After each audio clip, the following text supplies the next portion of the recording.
오라, 우리가 여호와께 노래하며 우리의 구원의 반석을 향하여 즐거이 외치자. 우리가 감사함으로 그 앞에 나가며 시를 지어 즐거이 그를 노래하자.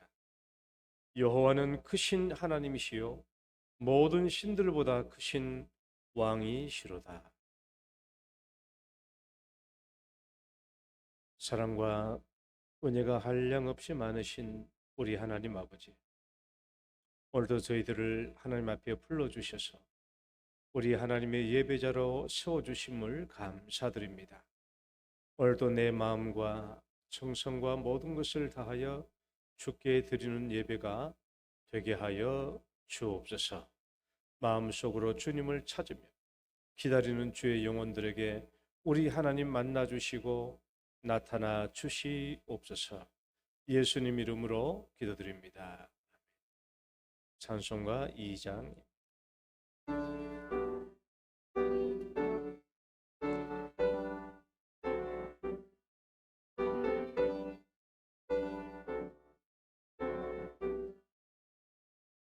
찬양 성부 성자 성령 성삼위일체께 영원 무궁하기까지 영광을 돌리세.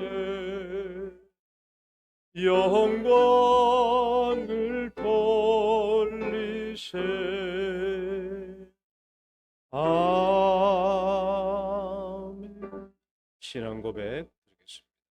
전능하사 천지를 만드신 하나님 아버지를 내가 믿사오며 그 외아들 우리 주 예수 그리스도를 믿사오니 이는 성령으로 잉태하사 동정녀 마리아에게 나시고 본디오 빌라도에게 고난을 받으사 십자가에 못 박혀 죽으시고 장사한 지 사흘 만에 죽은 자 가운데서 다시 살아나시고 하늘에 오르사 전능하신 하나님 우편에 앉아 계시다. 저리로서 산자와 죽은 자를 심판하러 오시리.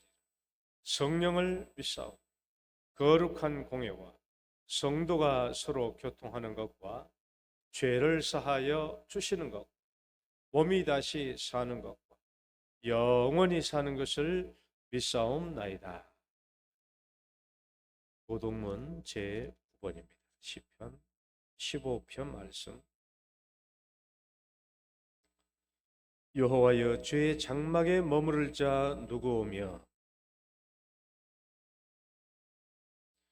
정직하게 행하며 공의를 실천하며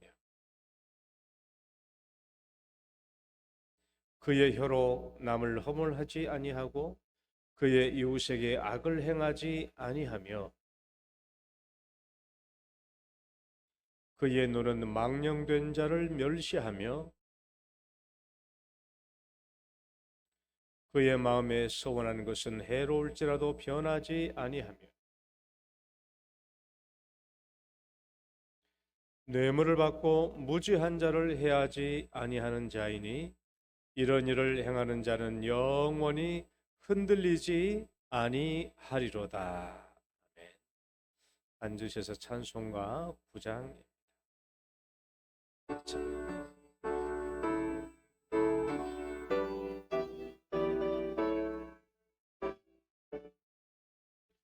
하늘에 가득 찬 영광의 하나님, 온 땅에 충만한 존귀하신 하나님, 생명과 빛으로 지혜와 권능으로 언제나 우리를 지키시는 하나님, 성부와 성자와 성령 삼위의 하나님, 우리 예배를 받아주시옵소서.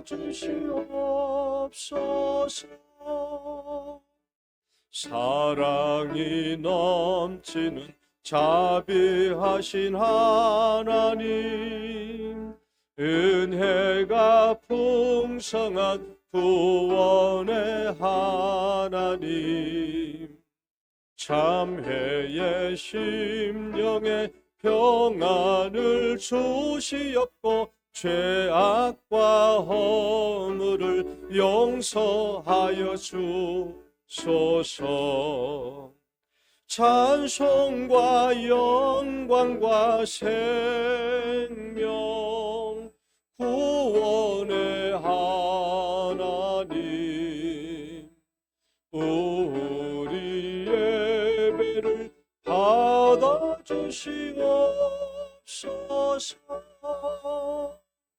연약한 심령을 굳게 세워주시고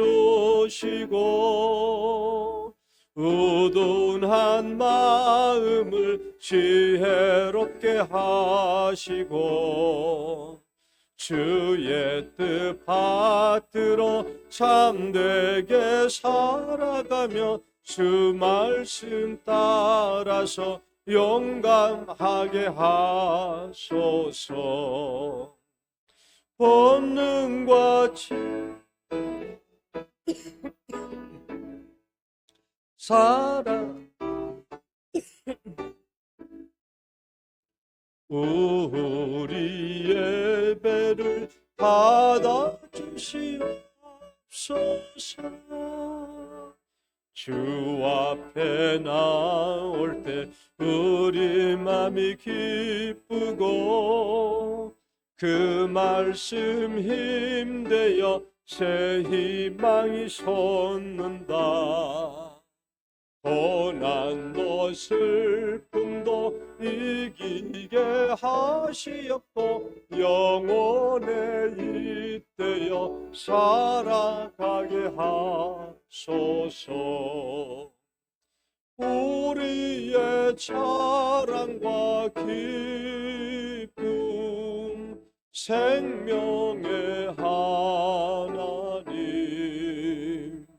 우리 예배를 받아 주시옵소서.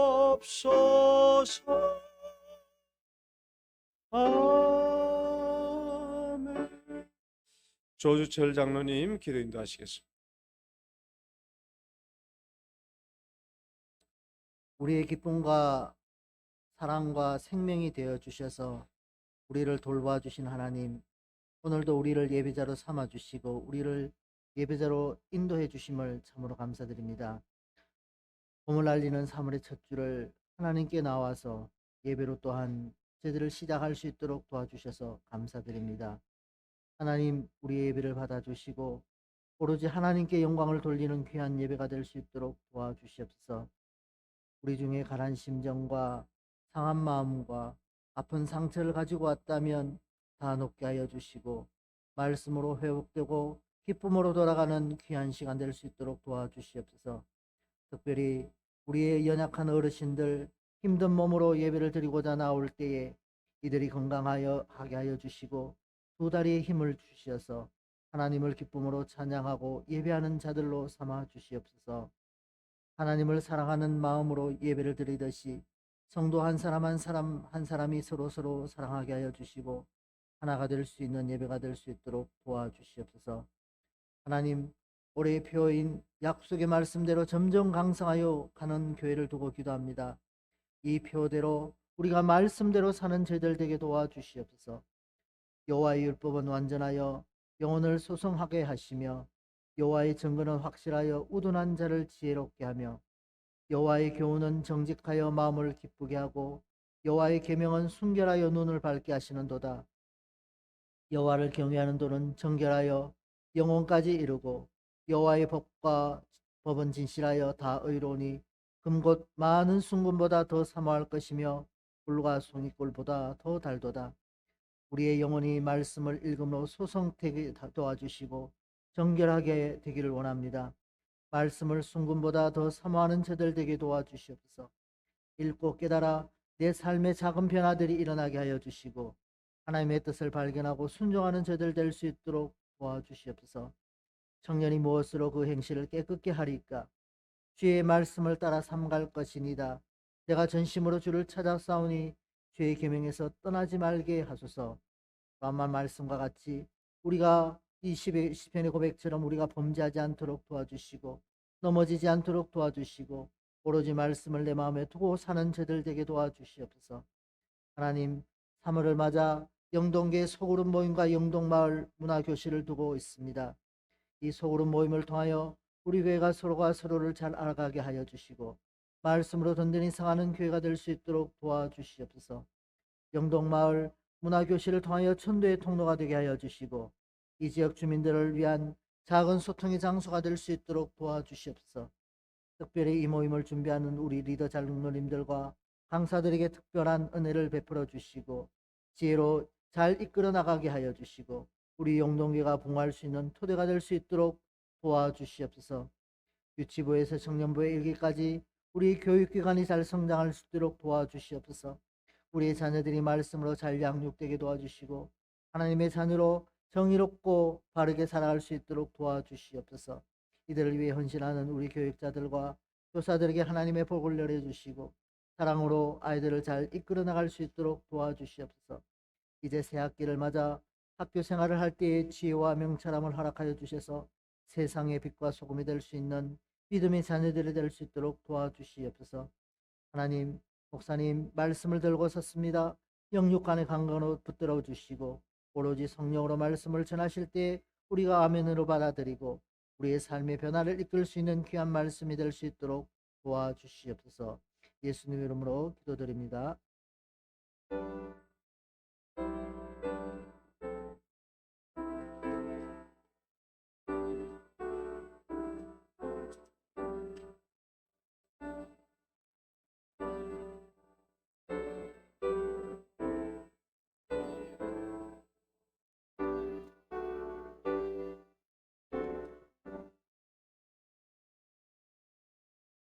찬양 드리겠습니다. 우리 보좌 앞에 모여.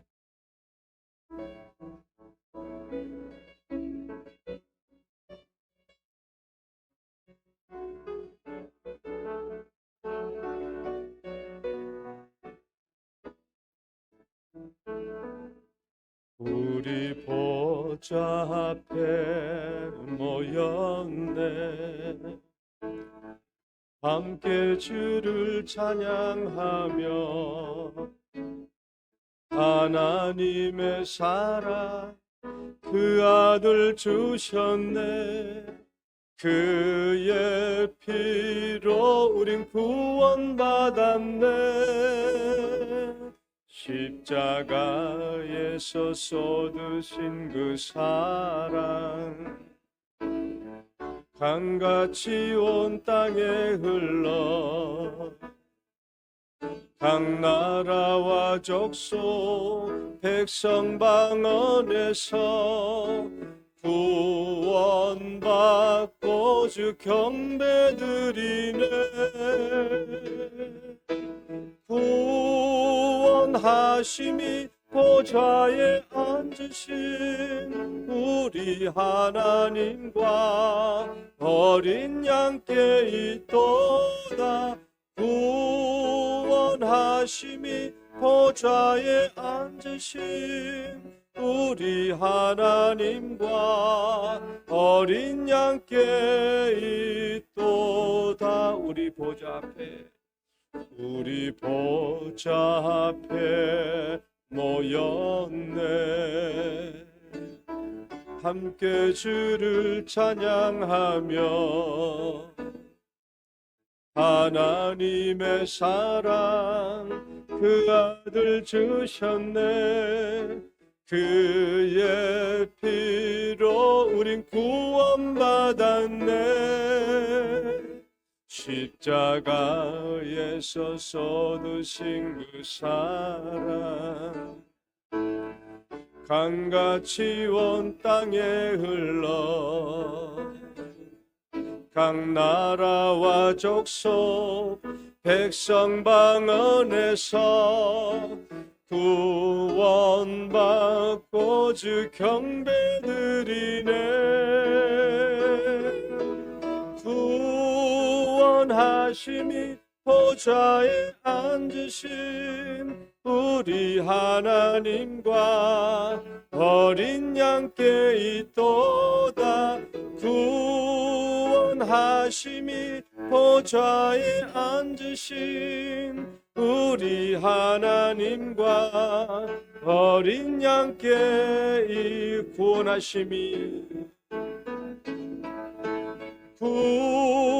구원하심이 보좌에 앉으신 우리 하나님과 어린 양께 있도다.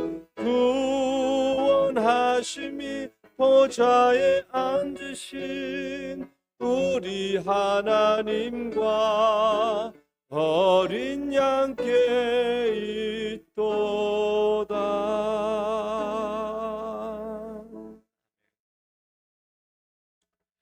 오늘 주신 말씀 사도행전 2장 43절에서 47절.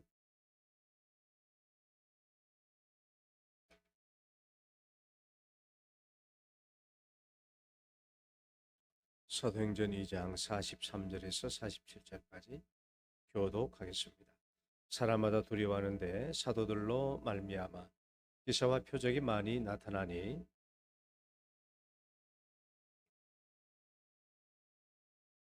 또 재산과 소유를 팔아 각 사람의 필요를 따라 나눠주며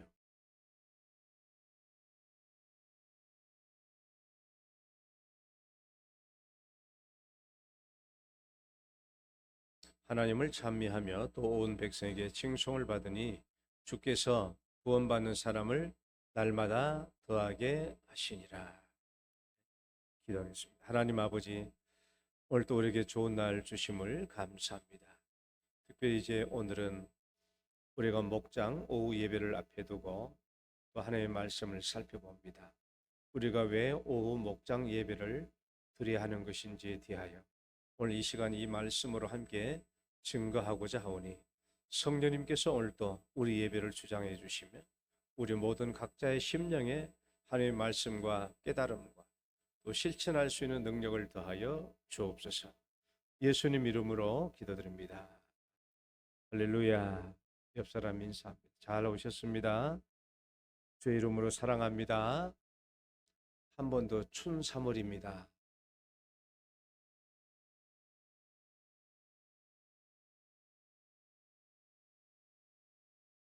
(3월이죠) 오늘이 3월 3일. 음력으로 무슨 날인가요? 3월 삼진날 그런 것은 없나? 없죠? 3월 삼진날 그런 거 없어요? 어르신들 그런 거 없죠? 자, 난 또 명절인 줄 알았더니 그럼 오늘 아무것도 없네. 자, 오늘 봅시다. 따라해 봅시다. 두 예배, 두 은혜. 이제 우리가 3월부터 이제 오늘까지만 다음 주부터는 3월 둘째 주부터는 오후 목장 예배를 드리게 됩니다. 우리가 왜 오후 예배를 오후 목장 예배의 형식으로 바꾸어 드리려고 하는지, 그 이유가 무엇인지, 그리고 어떻게 바꿔야 하는지에 대해서 오늘 말씀을 드리려고 해요. 그래서 오늘 말씀을 잘 들으시고, 오후 목장 예배로 바꾸는 것에 대해서 설교를 해야 되나 하는 생각을 할지 모르겠지만은, 이것은 교회 프로그램을 얘기하려고 하는 게 아니에요. 프로그램을 얘기하려고 하는 것이 아니고 교회의 본질에 대해서 얘기를 하려고 하는 것입니다. 이 땅에 교회가 언제 탄생했죠? 자, 우리 권사님들, 이 땅에 교회가 언제 탄생했죠?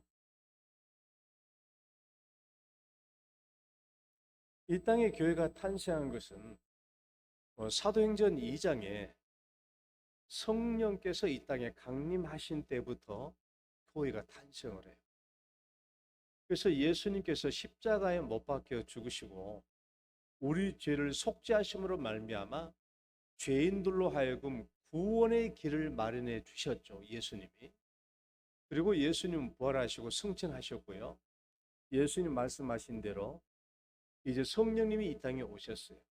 성령님은 이 땅에 오셔서 하시는 일이 뭡니까? 죄인들로 회개하고 거듭나게 하는 것이죠. 죄인들이 회개하고 거듭나면 이 땅에서 성도가 생겨나요. 그럼 성도가 모이는 곳이 뭐가 됩니까? 교회가 되는 것이죠. 그래서 성령께서 이 땅에 오신 때부터 교회가 지구상에 참 교회가 이제 탄생되기 시작하죠. 그래서 교회가 탄생돼요. 그러면 오늘 우리가 읽었던 말씀 중에서요, 우리 46절 다시 한번 읽어볼까요? 46절. 날마다 마음을, 시작.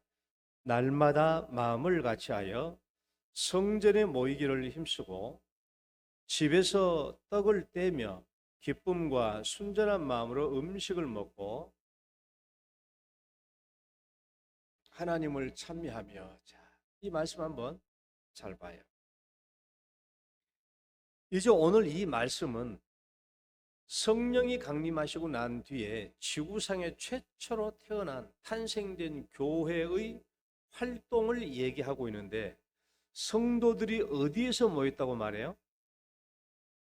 성도들이 어디서 모였어요? 날마다 마음을 같이하여 성전에 모이기를 힘쓰고. 성전에 모였어요? 여러분, 성전에서만 모였나요? 또 집에서 떡을 떼며. 집에서 떡을 뗐다. 그러니까 성전은 말 그대로 그 당시에 예루살렘 헤롯 성전을 의미해요. 거기서도 모였고, 또 이 사람들이 성전에서 예배를 드리고 난 뒤에 흩어지면 또 집에서도 또 예배를 또 드렸어요. 이 당시에 초대교회에서는 유대인들과 기독교인들 간에 아직 불화가 발생하지 않았기 때문에 예수 믿고 구원받고 성령 받은 사람들이 자연스럽게 성전으로 모인 것입니다. 성전에 모이는데 특히 헤롯 성전의 바깥들 동편이죠. 솔로몬 행각, 우리에게는 더 솔로몬 행각이 더 많이 익숙하죠. 왜냐하면 베드로와 사도들이 늘 솔로몬 행각에서 설교를 했잖아요. 거기서 물론 예수님도 요한복음 10장을 보면 솔로몬 행각에서 설교를 하셨습니다. 그 솔로몬 행각이라는 것이 뭐냐 그러면 우리나라는 그런 게 별로 없잖아요. 어디 가면 있냐 그러면 저희 그 지리산 밑에 허준이 있는 거기 그걸 뭐라 하더라고요. 허준 그 기념관처럼 되어 있는데 거기에 보면 거기에 행랑채 같은 게 있어요. 행랑채는 뭐냐 그러면 이렇게 이 V자로 이렇게 쫙 이렇게 돼 가지고 이것이 이런 초막이 길게 늘어지는 곳이 이제 행랑인데 그 솔로몬 행각은 이렇게 행랑으로 되어 있어요. 쫙 길게. 그래서 거기서 율법 교사들이 설교하고 베드로가 거기서 주로 많이 설교를 했죠. 거기서 온 성도들이 모여서 대중 집회, 성전 예배를 드렸던 것입니다. 그런데 이제 성전 예배로 끝나는 것이 아니고 성전 예배를 드리고 흩어지면 또 각각의 집에서 함께 모였어요. 집에서 떡을 뗐다라는 말은요. 집에서 떡을 뗐다는 말은 밥을 먹었다는 말도 되지만 이 말은 성찬과 애찬식이 함께 있었다는 것을 의미해요. 성전에서 애찬할 수 없잖아요. 그 당시에 예루살렘 성전에서 성찬할 수가 없잖아요. 왜냐하면 성전에는 사람들이 먹을 것을 들고 오도록 허용하지 않습니다. 거기에는 제사만 드리고 양 잡고 뭐 제사 드리는 것이니까 먹을 거 들어갈 수 있는 것이 아니에요. 그래서 여기서 집에서 떡을 뗐다는 말 성찬과 애찬이 각각의 집에서 이루어진 것을 얘기해요. 그러니까 초대교회 성도들은 성전에서 전체 회중 예배를 드렸고 오늘날 말하면 몇천 명씩 모여서 함께 예배를 드렸고 그 다음에 집으로 돌아가면 또 가정에서 소그룹 예배를 드렸다라는 것을 의미해요. 이 말씀이 사도행전 5장 42절에도 똑같이 나옵니다. 한번 읽어봐요. 그들이 날마다 시작. 그들이 날마다 성전에 있든지 집에 있든지 예수는 그리스도라고 가르치기와 전도하기를 그치지 아니하니라. 여기도 말씀을 보면 성전에 있든지 집에 있든지, 그러니까 성전에 있을 때도 예수가 그리스도요 이렇게 가르치기를 힘썼고 또 집에서 애찬을 하며 소그룹에 모일 때도 늘 그렇게 가르치기며 전도하기를 힘썼다는 것입니다. 그러니까 초대교회의 모범적인 모습은 뭐냐? 예배는 두 개가 있죠. 성전에 회중 예배가 있고 집으로 돌아가면 또 집에서 소그룹 예배가 있었다라는 거예요. 집에서 이 당시에는 집에서밖에 모일 수밖에 없었던 이유는 그 당시에는 집 말고는 따로 모일 수 있는 공간이 없죠. 집밖에 없어요. 그러니까 집에서 모인 겁니다. 이것이 초대교회 내내 존재했던 예배의 두 틀이에요. 초대교회 때 성전 중심 예배와 그 다음에 집안에서의 소그룹 예배, 이 두 예배를 드렸던 것이죠. 이것을 우리가 아주 쉽게 우리 전체 회중 예배, 그 다음에 소그룹 예배, 우리가 흔히 말하면 대예배 아니면 또는 소그룹 예배, 이 두 가지가 있어서 초대교회는 균형 잡힌 교회의 모습을 갖출 수가 있었죠. 이것을 흔히 말하는 교회의 두 날개라고 그래요. 우리가 여기서 함께 모여 전체 드리는 예배, 그 다음에 또 소그룹으로서 모여서 드리는 예배, 이게 교회의 두 날개죠. 두 날개. 교회는 이 두 날개를 가지고 헐헐 날아야 돼요. 여러분 새들이 아니면 독수리가 한쪽 날개 없이 한쪽 날개로만 날으려고 하면 얼마나 힘들겠어요? 기우뚱거리고 날개가 어렵잖아요. 그러나 두 날개로 치면 얼마나 이게 잘 날아 올라갑니까? 교회는 두 날개가 있어야 하는 거예요. 두 날개. 그래서 두 날개 컨퍼런스가 부산의 풍성한 교회가 국제 컨퍼런스가 아마 올해 30몇 회까지 계속되고 있을 겁니다. 교회는 두 날개로 날아올라야 돼요. 대중 예배와 회중 예배와 더불어서 소그룹 예배가 있어야 이 두 날개로 홀홀 역동적으로 날아갈 수가 있다라는 것입니다. 그렇다면 여러분, 언제부터 교회는 이 회중 예배, 대예배만 있고 어느 순간부터는요 이 소그룹 예배가 없어져 버렸어요. 교회 역사상 초대교회 모범적인 이 두 교회의 두 날개, 전체 회중 예배, 소그룹 예배, 이 두 개로 날아올랐던 이 초대교회가 언제부터 이쪽이 없어져 버린 거예요. 소그룹 예배가 없어져 버렸어요. 이것만 갖고 날기 시작해요. 얼마나 교회가 힘들겠어요? 언제부터 이게 없어져 버렸냐? 소그룹 예배가 없어졌어요. 없어진 얘기는 이건 성경에 나온 얘기 아니까 얘기가 아니기 때문에 제 얘기를 잘 들어봐요. 초대교회는 그러니까 AD 예수님 시대부터 성령 강림에서 교회가 일어나고 그다음에 교회가 생기고 100년, 200년 대까지는 교회는 두 날개가 있었어요. 그런데 AD 313년, AD 313년은 로마의 콘스탄틴 대제라는 황제가 비로소 기독교를 종교라고 인정해 줬습니다. 그러니까 AD 313년 이전에는 우리가 네로 황제의 이 기독교 박해부터 시작해가지고 우리가 로마의 10대 기독교 박해가 있어요. 그 기간 동안 내내 기독교는 어디로 들어갔냐? 밖으로 나올 수가 없죠. 왜? 핍박받으니까. 그러니까 로마의 10대 박해 때 이후 많은 기독교인들이 밖으로 나올 수 없었잖아요. 모르게 숨어서 속으로 예배를 드렸어요. 그런데 AD 313년에 콘스탄틴 대제가 기독교를 종교로 인정해 줍니다. 이제 기독교를 믿어도 돼라고 인정해 줬어요. 그때 비로소 기독교가 세상 위로 떠오릅니다. 세상 밖으로 나오는 거예요. 그때부터 짓기 시작한 것이 지상에 엄청나게 큰 석조 교회 건물들을 짓기 시작해요. 교회 건물을 짓기 시작해요. 그리고 난 뒤에 지상에는 뭐가 있냐? 이 지상 교회들을 이제 담당하기 위한 감독자들, 오늘날로 말하면 목회자를 양성하는 신학교 기관들을 만들어내요. 그러니까 이때부터 교회는 굉장히 큰 건물로 세워지게 되고, 그 다음에 여기에서 목회하는 감독들은 엄청난 종교적인 힘, 교권을 가지게 되죠. 그러니까 AD 313년부터 교회는 이 거대한 큰 지상교회 건물로 나타나기 시작하고, 이 큰 지상 건물 위에 감독들이라고 생각되고 있는 이 교권자들이 중심으로 교회가 세워지다 보니까 회중예배, 교회에서 드리는 전체 예배만 인정하고 성도들이 소그룹으로 모인 것을 인정하지 않죠. 또 성도들도 로마의 10대 박해까지 자기들끼리 숨어서 막 이렇게 예배를 드렸지만은 이젠 박해가 없으니까 교회에서만 예배 드리면 된다라고 생각하는 거예요. 그 다음에 자기들끼리 가서 집에서 예배를 안 드렸죠.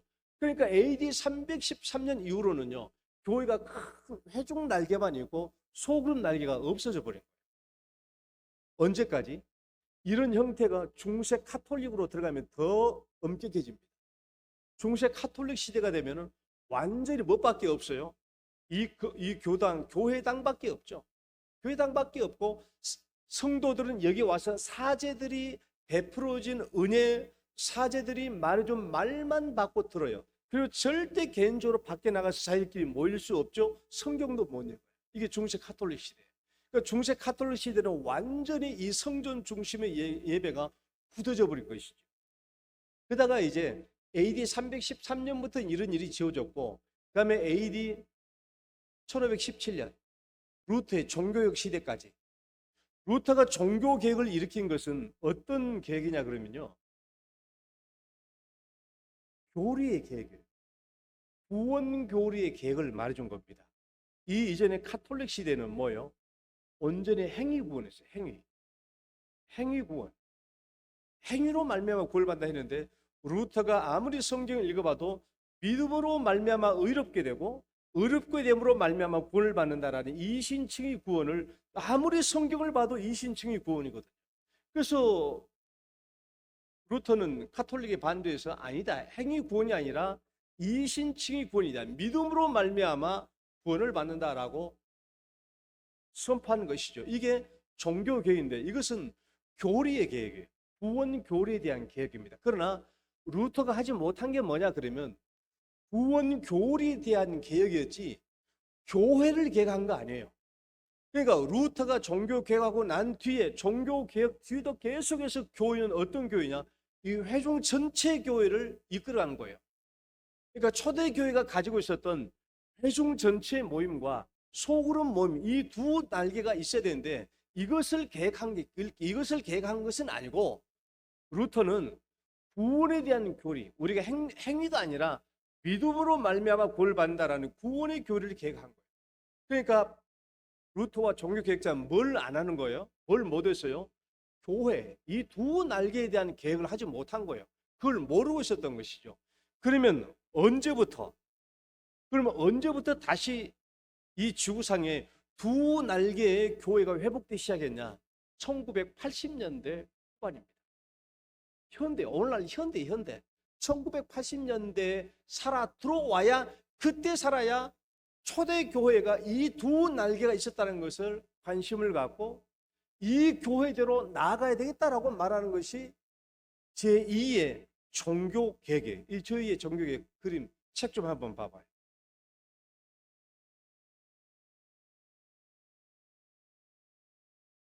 너무 작지 않나?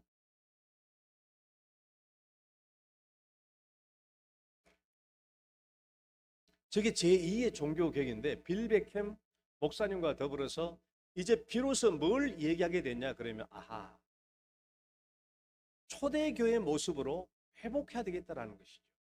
그것이 전체 회중 예배와 더불어서 또 소그룹 모임의 예배가 있어야 되겠다라는 것이죠.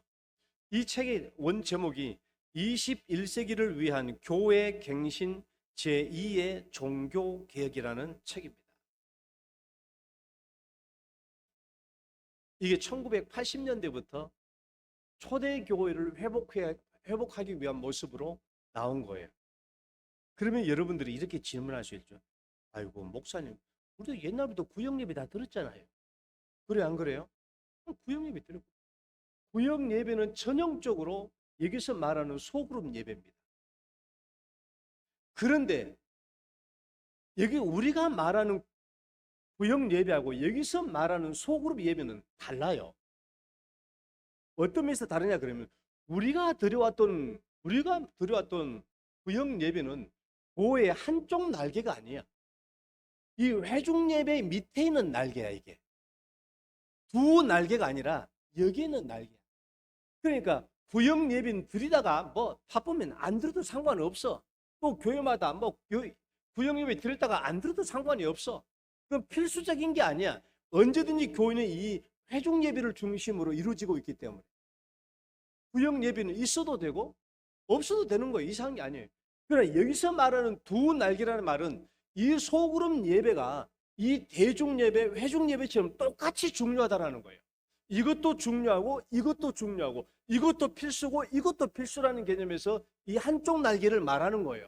그러니까 우리가 가지고 있는 옛날의 구역예배는 이 밑에 있는 것이죠. 이건 없어도 되는 거예요. 없어도 상관없어. 하나의 프로그램일 뿐이에요. 그러나 이쪽 한 날개는 프로그램이 아니에요. 교회의 본질이에요. 본질. 이것도 있어야 되고 반드시 이것도 있어야 되는 게 초대 교회가 가지고 있었던 그 교회의 균형적인 모습이에요. 그러면 이제 제가 오늘 하려고 하는 말이 이제 여기서부터 나옵니다. 그러면 왜 초대 교회 때 회중 예배와 소그룹 예배, 이 두 예배가 왜 본질적인 모습이었냐? 왜 이게 온전한 교회의 참 모습이냐? 왜 하나님은 초대 교회 때부터 이 두 날개를 주셨던 것일까? 도대체 왜 그렇지? 초대교회가 대중예배, 회중예배와 소그룹 예배가 있었다고 한다면 반드시 거기는 이유가 있을 거잖아요. 이유가 있을 거잖아요. 교회가 편하고자 이걸 만든 게 아니거든요. 초대교회 때부터 대중예배와 회중예배와 소그룹 예배를 있게 하셨던 중요한 이유가 있어요. 그 이유가 오늘날 우리들도 왜 우리가 오후 예배를, 대중예배를 오전에 회중예배를 드리고 오후에 우리가 목장 오후 소그룹 예배를 드리려고 하는지, 그 이유를 지금 제가 말씀드리려고 하는 겁니다. 이것은요, 교회적 이유 때문에 우리가 오후 목장 예배를 드리려고 하는 게 아니에요. 교회가 무슨 편의대로, 교회 편리대로 이걸 만들려고 하는 게 아니고, 이제 한번 잘 봐봐요. 왜 초대교회가 이 두 가지 예배가 있었는지를 우리가 알아야 돼요. 교회의 편의성 때문이 아니라 하나님의 본성적인 이유 때문에 그래요. 하나님의 본성품. 따라해봐요. 하나님의 본성품. 그 성품 때문에 그래요. 하나님의 성품에 따른 구조를 제가 일목요연하게 표를 가지고 와봤는데 한번 표를 한번 보여주세요. 제가 표를 거두라고 할 때까지는 계속 놔두세요.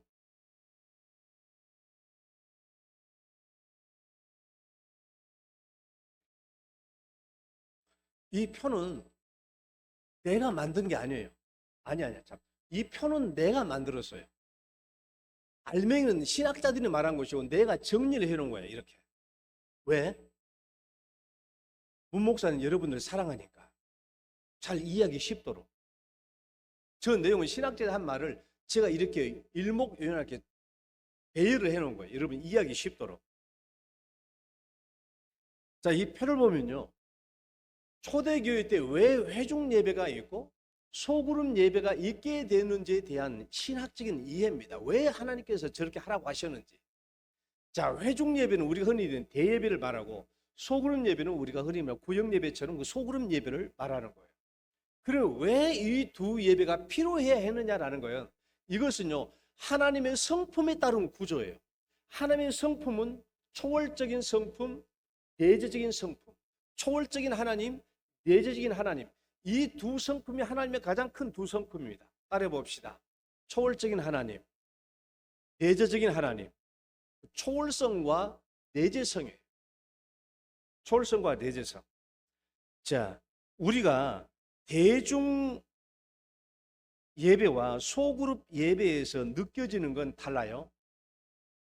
자, 예를 들어 우리 교회 성도들 중에서 보면은 여러분 반야울 교회 가서 예배 드려보신 분들 있어요? 아니면 여러분들이 좀 큰 교회 가서 예배를 드려보신 분 있나요? 저기 뭐 동신교회라든지 아니면 큰 교회에서 예배를 드려보면 여러분 솔직히 여러분 대답해 봐요. 영동교회 오늘 이렇게 모여서 예배 드린 거 하고 반야울교회 큰 교회에서 예배 드린 거 하고 어디서 예배 드릴 때 이게 예배구나. 예배다운 예배를 드렸다라는 생각이 들어요. 큰 교회예요. 큰 교회. 큰 대중 회중이 모여 있는 곳에서 예배 드릴 때 훨씬 더 예배 분위기가 살아나고 예배 전율이 있어요. 야, 이게 예배구나. 그래서 사람들이 큰 교회를 찾는 이유 중에 하나가 그 전율이 있어요. 큰 예배당의 분위기라는 게 있어요. 거기서 우리는 정말 하나님의 장엄함을 느끼게 되고 크고 위대하신 하나님을 느끼게 돼요.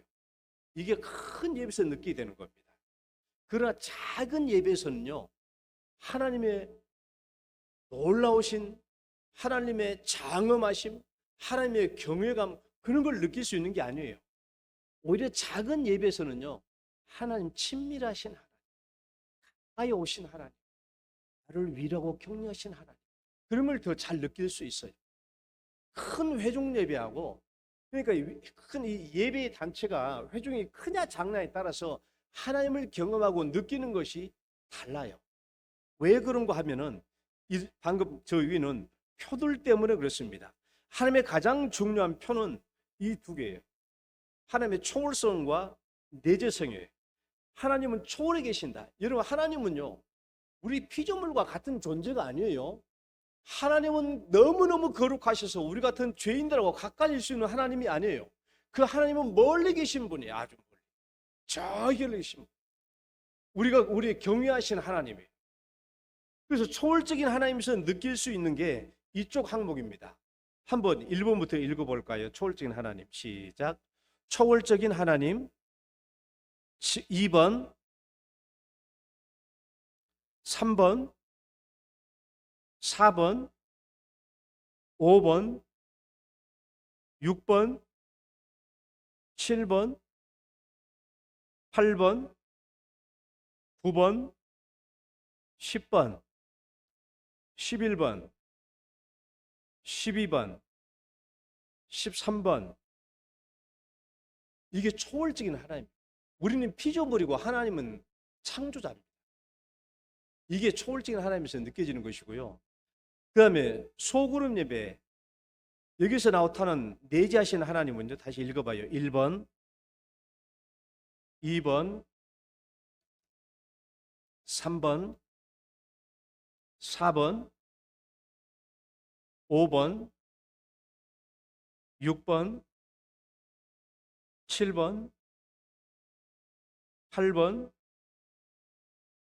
9번, 10번, 11번, 12번, 13번. 여러분, 이 하나님의 두 속성, 두 성품 어느 것이 맞아요? 어느 것이 맞아요? 한쪽만 있어서는 안 되죠. 초월적인 하나님, 내적인 하나님 둘 다 하나님이에요. 그러니까 이 하나님에 대한 정리를 이제 바꿔봤어요. 그래서 이 초월적인 하나님과 내적인 하나님 이 두 가지를요, 제가 한번 정리해 볼게요. 초월성과 내재성 한번 띄워주세요. 이게 하나님의 두 성품인데요. 초월성은 뭐냐? 초월성. 인간이 하나님과 관계를 맺는 방법이에요. 인간이 하나님과 관계를 맺는 방법. 손재는 장로님, 인간이 하나님과 관계를 맺는 방법은 하나님의 초월성은요. 초월성은 인간이 하나님과 관계를 맺는 방법이에요. 어디서? 하나님의 하나님 되심이라는 그 자리에서. 저 높으신 하나님, 저 위에 계신 하나님, 우리의 창조자신 하나님, 그 하나님을 느끼는 것은 우리가 그 하나님의 하나님 되심 그 자리에서 우리가 하나님과 관계를 맺는 방법이에요. 우리가 저 위에 계신 하나님. 그러나 내재성은요, 그게 아니에요. 반대예요. 하나님이 인간과 관계를 맺는 방법이에요. 하나님이 인간과 관계를 맺는 방법. 어떻게? 어느 자리에서? 인간의 인간 되심에서. 그러니까 하나님이 인간과 성육신 되시고 하나님이 인격적인 존재가 되셔서 하나님이 우리와 관계를 맺기 위해서는 하나님이 우리에게로 오셔야 되는 거예요. 우리에게.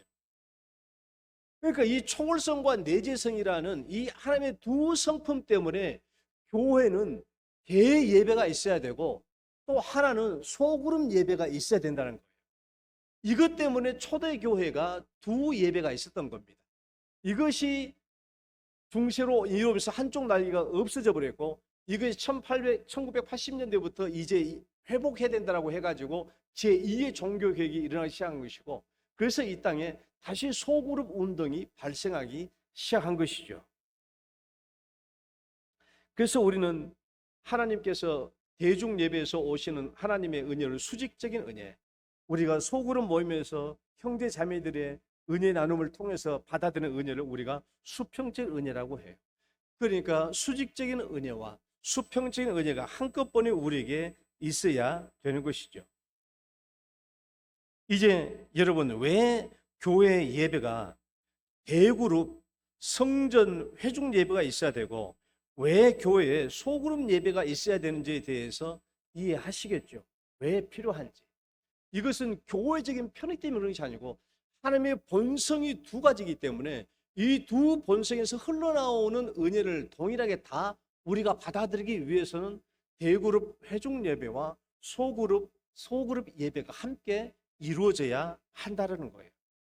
그것 때문에 우리가 오전 회중 예배, 오후에 소그룹 예배, 오후에 목장 소그룹 예배를 드리려고 하는 것이 그 이유입니다. 자, 그러면 이제 우리가 오후 예배에서 오후 목장 예배로 변화된다고 그러는데 바로 이런 이유 때문에 그렇다라는 거예요. 하나님의 성품에서 나오는 두 줄기 은혜, 초월성과 내재성, 이 하나님의 두 성품 때문에 교회는 이 두 구조의 예배 형태, 이 두 개의 날개가 있어야 된다라는 것을 얘기하는 겁니다. 이제 우리가 오후 예배를 그러면 구체적으로 어떻게 바뀌는지 한번 봅시다. 오후 예배 변화표를 한번 보여주세요.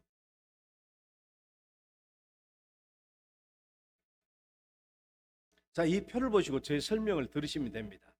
자, 우리가 현재 드리는 오후 예배는요, 오전 예배 드리는 거하고 똑같이 드리잖아요. 그게 뭐예요? 설교자 중심의 예배. 설교자 중심. 그러니까 설교자 한 사람이 말하는 구조입니다. 그러니까 설교가 일방적이에요. 설교가 수직적이죠. 그러니까 여러분들이 듣기 싫든 듣기 좋든 목사가 하는 말을 무조건 다 들어야 돼. 이게 일방적인 설교고 수직적인 설교 구조입니다. 설교가 참 좋고 재미있다면 이게 별 문제가 안 되겠지만은 설교할 때마다 여러분 재미있게 여러분의 말씀에 마음이 흡족하게 할 수 있는 설교가 쉽겠어요, 안 쉽겠어요? 얼마나 어렵겠어요? 여러분들이 식사 때마다 맛있는 밥으로 차려드리는 것만큼만 똑같이 그렇게 부담스러운 일이에요. 여러분들은 밥할 때 어떻게 해요? 도정희 권사님 아침밥 해놓고 반찬 똑같이 이렇게 정심도 그냥 반찬 그냥 한번 뒤집었다 다시 놓잖아요. 그렇다고 뭐 이완수 집사님 뭘 한 것도 아니고. 근데 설교는 앞으로 뒤집다 갖다 내놓으면 여러분 난리 납니다. 가수는요, 한 번 히트친 노래만 불러도 계속 그 노래만 불러달라는 거예요. 그 노래만 불러. 그 노래만 똑같은 노래만 불러줘 청중들은 감동을 받아요. 근데 설교는 그게 아니에요. 똑같은 거 설교하면요, 막 속이 뒤틀어 올라가면 막 했던 얘기 또 한다. 그러니까 설교자가 일방적으로 하는 설교는요, 몇 가지 한계점이 있어요. 첫 번째는요, 지식적인 한계가 있어요. 여러분, 설교자가 모든 지식을 다 쌓고 있는 게 아니잖아요. 여러분들 각자의 전공 분야에서 설교자가 훨씬 더 뛰어난 지식과 넓은 범위를 가지고 있는데, 설교자는 자기 지식 안에서만 설교되기 때문에 어떻게 보면 여러분이 보시기에 굉장히 편협한 설교일 수도 돼요. 그런 한계점이 돼 있어요. 또 체험적인 한계가 있어요. 목회자가 모든 체험을 다 합니까? 아니잖아요. 여러분들이 체험한 거 훨씬 더 많이 체험한 것도 많죠. 그러나 목사는 자기가 체험한 것 내에서만 말할 수밖에 없는 거예요. 그러니까 한계가 있죠. 그러나 오후 목장 예배는 어떻게 다릅니까? 10명 정도 소그룹이 모여가지고 여러분들이 중심으로 소그룹을 진행하니까 설교자 중심이 아니라 성도 중심이에요. 성도 중심. 물론 리더가 소그룹을 인도하겠지만은 리더가 혼자 말 다 하는 게 아니고 우리 성도들과 함께 묻고 질문하고 또 교제의 내용에 따라서 미리 준비한 내용을 가지고 서로 함께 은혜를 나누는 것이죠.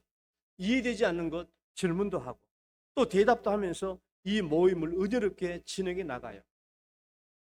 그러니까 여러분, 우리가 소그룹 모임을 하다 보면은 하나님의 은혜는 위에서만 내려온 것이 아니라 우리 형제 자매들을 통해서 우리에게 들어오는구나 하는 것을 알게 돼요. 그러니까 위에서 내려오는 은혜뿐만 아니라 옆에서 흘러 들어오는 은혜를 우리가 체험하게 되죠. 그러니까 주로 오전 예배는 우리가 성전 회중 예배는 위에서 흘러오는 은혜지만은 우리가 소그룹 예배는요, 우리 형제 자매들의 은혜스러운 간증과 말씀 나눈 곳에서 우리에 그러니까 옆에서 들어오는 은혜를 우리가 느낄 수 있어요. 그러니까 일방적이고 수직적이 아니라 쌍방적이고 수평적이죠. 일방적 수직적이 아니라 쌍방적이고 수평적이에요. 이렇게 들어오는 거예요. 두 번째, 4번부터 7번까지를 보면요. 자, 우리가 현재 오늘까지 드리게 되는 오후 예배는 성도들의 입장에서 보면요, 굉장히 수동적이고 피동적이에요. 무슨 말인가 하면 막 주구장창 목사만 설교하고 여러분들은 그냥 앉아서 듣기만 하고 있는 거야. 듣기만 하고 있어. 여러분들이 뭐 할 수 있는 게 없어요. 참여할 수 있는 게 없잖아요. 뭐 질문을 해요, 뭘 해요, 아무것도 못해. 그러니까 여러분은 수동적으로 피동적으로 예배를 앉아서 드리게 됩니다. 그러니까 예배가 은혜가 안 되면 어때요? 졸기 시작하죠. 자기 시작합니다. 자기 시작하면 자기만 하면 좋죠. 별 생각을 다 하죠. 아이고 내일 출근 어떻게 하나? 아이고 오늘 저녁밥 반찬 뭐 하지? 별 생각을 다 해요. 쓸데없는 생각을 다 해요. 그러니까 예배에 방관자적인 위험에 처할 수 있어요. 방관자가 될 수 있어. 여러분들이 사실 오늘 우리가 오후 예배를 드려보면은 제가 앞에서 여기서 뭘 노트 갖고 쓰잖아요. 쓰고 있는 거 봐요, 안 봐요?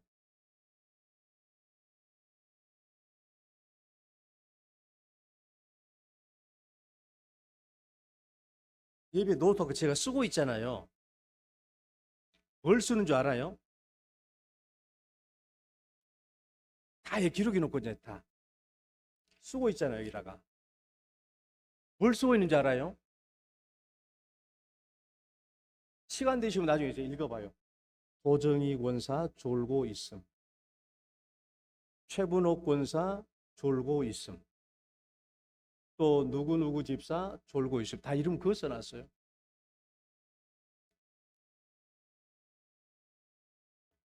여러분들이 야, 문 목사가 부목사 설교도 참 잘 적고 있구나 하지만 그게 아니고 누구 졸고 있어 다 이렇게 써놨어. 여기 이름이 제일 많이 있는 사람 나중에 이제 통계를 낼 거예요. 이게 우리가 드리는 오후 예배입니다. 그래서 오전 예배는 회중 예배는 오전 예배로 드리고 오후 예배는 서로 말씀을 나눈 가운데 예배를 드리자라는 거예요. 적극적이고 능동적이잖아요. 10명씩 모여서 권사님 한 주간 어떻게 지내셨나요? 또 한 주간 목사님 설교 말씀을 어떻게 적용해 보셨나요? 어려운 일 있을 때 어떻게 지내오셨죠? 등등의 문제를 많이 하죠. 또 소그룹 예배 듣다 보면 우리 리더가 계속 질문합니다. 문집사님이 12 정탐꾼에 속했다면 문집사님은 어떤 이야기를 했겠습니까? 왜 그랬을까요? 계속 묻는. 그러면 뭐 이렇게 질문하고 서로 옆 사람이 대화하면은 옆 사람이 대화하는 것도 내가 듣고 내가 한 말 옆에 사람이 듣는데 무슨 반찬 걱정할 시간이 있어요? 뭐 무슨 졸음이 오겠어요? 이렇게 서로 우리가 함께 예배를 드리고 은혜를 나누는 것입니다. 그러니까 절대로 이런 삶에서 수동적이나 피동적이 될 수 없죠. 예배 방관자적이 될 수가 없는 겁니다. 그래서 우리는 오전에는 회중 예배를 드리고 오후 예배는 우리가 오후 목장 예배로 소그룹으로 드리는 거예요. 그러면 어떤 순서로 드리는가? 오른쪽 보면 이제 순서가 나와 있잖아요. 여러분 그 속죄도 보면 순서가 나와 있어요. 1시 30분에 시작을 합니다. 1시 30분에 각 목장별로 목장 예배가 시작돼요. 찬송을 부르고 시작합니다. 그 목장도 예배이기 때문에 각자 목장 예배 담당자가 정해져서 기도자가 먼저 기도합니다. 그 다음에 본문에 말씀이 있습니다. 우리가 교제가 있어요. 이 교제를 나눠줘서 한 주간 동안 여러분이 먼저 교제를 가지고 잘 준비해 오셔야 됩니다. 리더가 인도하는 본문의 말씀의 나눔이 있어요. 말씀도 나누고 여러분의 의견도 나누고 생각도 나누고 경험도 나눕니다. 이 본문의 과정이 쭉 끝나고 나가면 합심기도 시간이 있어요. 서로 이제 기도, 각자 오늘 자기의 중요한 기도가 있으면 중요한 기도되는 같이 합심 기도해요. 그리고 난 뒤에 합심 기도하고 나중에 리더가 기도하고 마치면 2시 30분입니다. 제가 우리 장로님들하고 먼저 공부하려고 일과를 내가 먼저 공부해 봤는데 사실 시간이 많이 필요해요. 많이 필요해요. 사실 주일 오후 예배만 있으면 문목사는 편해. 왜? 오후 예배에 대해서 내가 아무런 관심 안 써도 되니까. 그러나 이제 목장 소그룹 예배를 드리면 내가 장로님들하고 먼저 소그룹으로 리더 같이 공부를 해야 되니까 나도 똑같이 일과를 다 공부해 와야 돼. 그러니까 내가 훨씬 더 힘들더라고. 시간이 많이 뺏기더라고요, 보니까. 자, 그러면 2시 30분 되면요, 이 본당에 일이 올라옵니다. 본당에 올라오면 찬양이 시작되고 있을 거예요. 찬양을 드리고 난 뒤에 혹시라도 여러분 각 목장별로 정말 우리 이 부분 은혜스럽게 잘했는데 이 부분을 우리 함께 소개하고 싶다 그러면 뭐 여기 나오셔서 한 3분에서 5분 정도로 자기 목장의 은혜스러운 그 부분을 전체 성도에게 소개도 되고요. 그리고 난 뒤에 내가 오늘 배웠던 우리의 목장의 말씀을 전체적으로 요약하고 그리고 광고하고 그다음에 축도로 마치게 됩니다. 여기서 마치면 3시에 딱 끝날 거예요. 그러니까 1시 반에 소그룹 예배 시작해서 2시 반까지 하고 2시 반에서 3시 여기 모여서 모든 끝나면 3시에 다 끝나고 마치고 가게 돼요. 자, 오늘 말씀 요약합니다. 오늘 왜 오후 예배가 변화가 돼야 되는지, 왜 우리가 오전 회중 예배, 오후에는 목장 소그룹 예배로 드려야 하는지 그 이유에 대해서 여러분 아시겠죠? 아니면 모를 거야. 정리를 하세요. 우리가 지금 오후 예배인데 왜 또 오후 예배를 오후 목장 예배로 바꿔야 되느냐?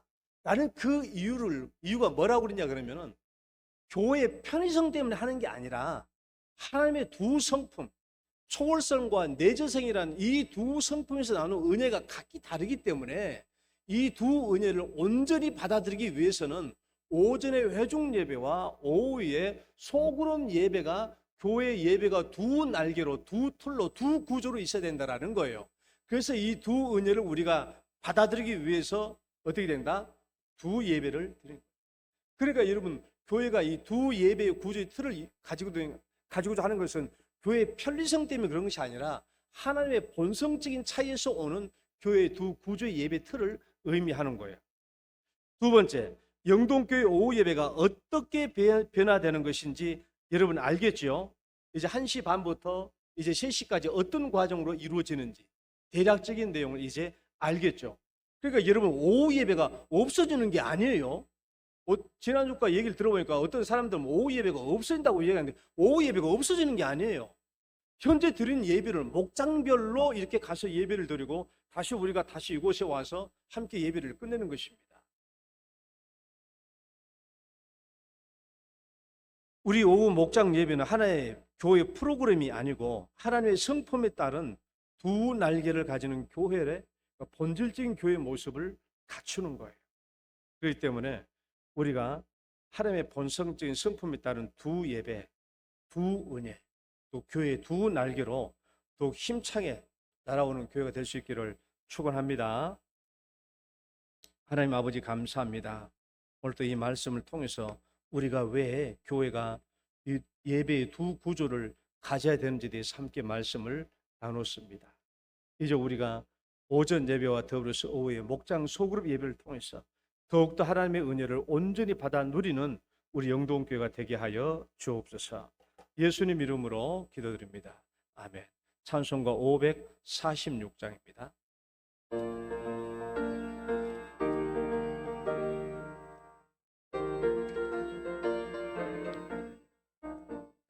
주의 약속하신 말씀 위에서 영원토록 주를 찬송하리라. 소리 높은 등을 돌리며 약속 믿고 굳게 서리라. 굳게 서리 영원하신 말씀 위에 굳게 서리 굳게 서리 그 말씀 위에 굳게 서리라.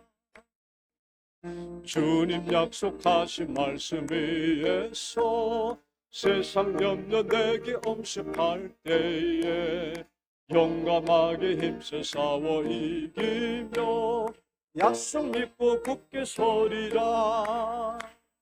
굳게 서리 영원하신 말씀 위에 굳게 서리 굳게 서리 그 말씀 위에 굳게 서리라. 주님 약속하신 말씀 위에서 영원하신 주의 사랑 힘입고 성령으로 힘써 싸워 이기며 약속 믿고 굳게 서리라. 굳게 서리 영원하신 말씀 위에 굳게 서리 굳게 서리 그 말씀 위에 굳게 서리라. 주님 약속하신 말씀 위에서 성령 인도하는 대로 행하며 주님 품에 항상 안식 얻으며 약속 믿고 굳게 서리라. 굳게 서리 영원하신 말씀 위에 굳게 서리 굳게 서리 그 말씀 위에 굳게 서리라. 아멘. 하나님 아버지 감사합니다. 오늘도 주님께서 우리들에게 물질의 풍성함과 또 물질의 공급을 베풀어 주셔서 오늘도 저희들이 풍요롭게 살 수 있도록 축복해 주신 은혜를 감사드립니다. 오늘도 주 앞에 나오면서 주 앞에 드리는 이 11조 예물이 있사오니 하나님의 이 11조 예물을 큰 기쁨과 영광으로 거두어 주시옵소서. 또한 하나님의 큰 영광과 기쁨을 그들에게 손수 나누어 주시옵소서.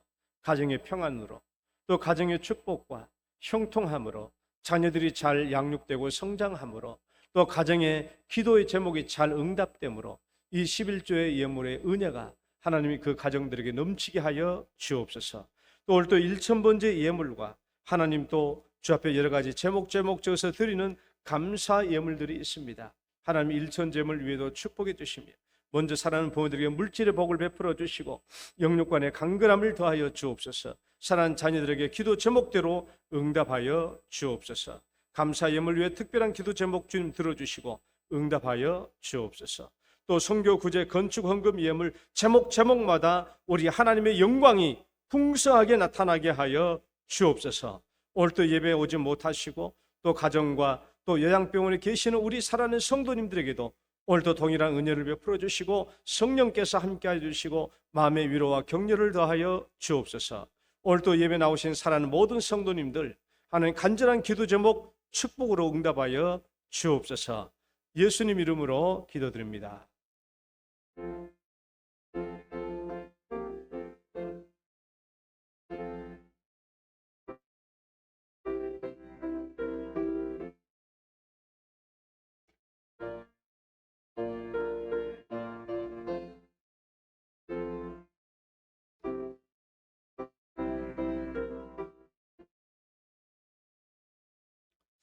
교회 소식 보겠습니다.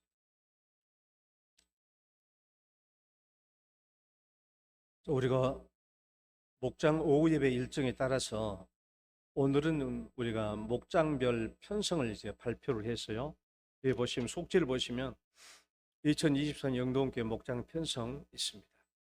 그리고 나는 아직 목장 편성에 참여하지 못하신 분들 있으면 교역자들에게 말씀해 주시고 목장을 배정 받으시고 오늘부터라도 참여해 주시면 되겠습니다. 우리 김대중 집사님, 김순여 집사님은 각각 3목장과 4목장에 소속되었습니다. 그다음에 목장별 오후 예배 전체 과정이 있습니다. 이런 식으로 진행되니까 참조하시고요.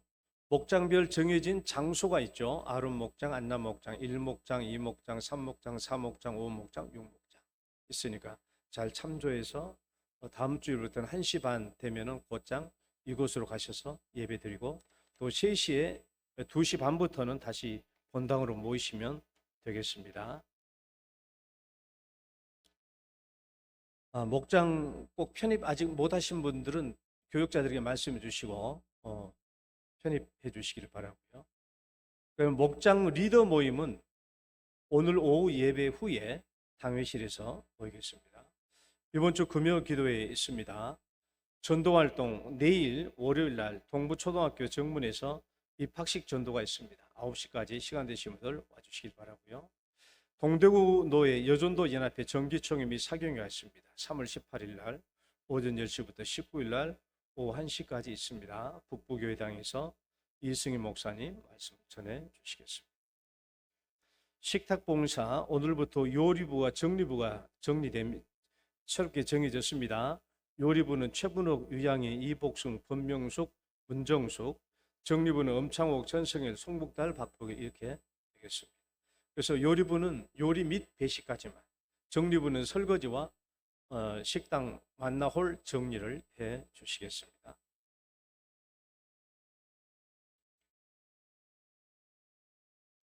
당신은 소중한 사람 축복송 찬양 드리시고 1부 예배 마치겠습니다.